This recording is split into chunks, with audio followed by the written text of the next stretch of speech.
सभी लोगों को नमस्कार। मैं प्रोफेसर डॉक्टर दीपक शर्मा एक होम्योपैथिक फिजिशियन हूं और दिल्ली में प्रैक्टिस करता हूं। मैं आप सभी लोगों को आज बताना चाहता हूं आयुष सिस्टम के बारे में। आयुष सिस्टम का मतलब है आयुर्वेदिक, योगा, यूनानी, सिद्धा और होम्योपैथी। ये अल्टरनेटिव मेडिसिन का एक ऐसा कॉम्बिनेशन है जिसको 2014 में मिनिस्ट्री का रूप दिया गया और पूरे विश्व में सिर्फ हमारा एक ऐसा देश है जहाँ पर इस अल्टरनेटिव मेडिसिन के लिए एक अलग से मिनिस्ट्री बनाई गई।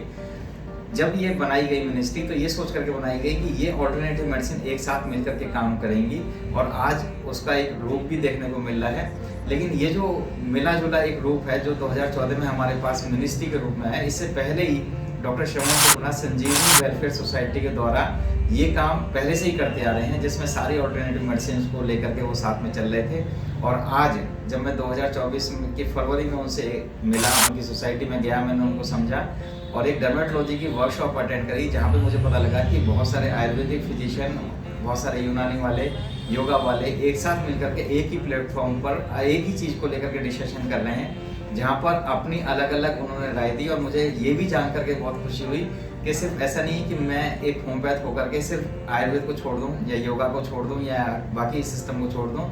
अगर हम लोग साथ में मिलकर के काम करें तो उसका जो बेनिफिट है वो मरीज को बहुत ज़्यादा मिलता है। और ये मेरी प्रैक्टिस में फरवरी के बाद हुआ भी है, क्योंकि मैंने इसका इंक्लूजन करके देखा और एसोसिएट करके देखा, एक इंटीग्रेट अप्रोच अपनाई। तो संजीवनी वेलफेयर सोसाइटी डिफरेंट टाइप के प्रोग्राम्स भी करती रहती है, जिसमें अभी उन्होंने डर्मेटोलॉजी की वर्कशॉप करी, पीसीओएस पर उनका प्लान है, और अभी रिसेंटली वो लोग सीओपीडी पर, जो कि विश्व में एक बहुत बढ़ती हुई बीमारी है, शायद पूरी दुनिया में सेकंड नंबर पर आने वाली बीमारी है। सीओपीडी का मतलब है जो क्रोनिक अस्थमा टाइप के लोग होते हैं, जिसमें लंग्स खराब होने लग जाते हैं पॉल्यूशंस के द्वारा या बहुत सारी चीज़ों के द्वारा, उस पर भी अभी एक बहुत बड़ा प्रोग्राम करने जा रहे हैं, जिसमें वो लोग मेडिसिन प्रोवाइड कराएंगे अल्टरनेटिव मेडिसिन की तरफ से। तो ऐसे बहुत सारे प्रोग्राम हैं जो संजीवनी वेलफेयर सोसाइटी करती रहती है। इसी के चलते ये लोग 14 और 15 सितंबर 2024 को ऑलरेडी एक वर्कशॉप और एक कॉन्फ्रेंस प्लान कर रहे हैं देहरादून के अंदर।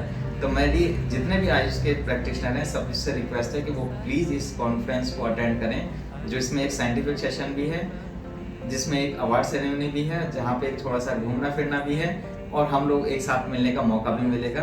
तो संजीवनी वेलफेयर सोसाइटी के इस पहल पर मैं बहुत ही खुश हूँ और ये पहल मुझे अब पता लगी है, लेकिन ये 2012 से लगातार काम करते आ रहे हैं और पूरे आयुष को एक साथ मिला करके काम करने का एक अलग ही अप्रोच है। तो ये मुझे बहुत ही बढ़िया लगा और मैं धन्यवाद देना चाहता हूँ संजीवनी वेलफेयर सोसाइटी को और डॉक्टर श्रवण शुक्ला को, और बधाई देता हूँ कि वो ऐसे आगे भी प्रोग्राम करते रहें और सभी लोगों को आयुष के जो महत्ता है उसको बताए रखें, और सब लोगों को एक साथ मिल करके जो इन्होंने अप्रोच बनाई है 2012 में ही, जो मिनिस्ट्री बनने से पहले से ही चली आ रही है। तो इसके लिए मैं बहुत बहुत शुभकामनाएं बधाई देता हूँ।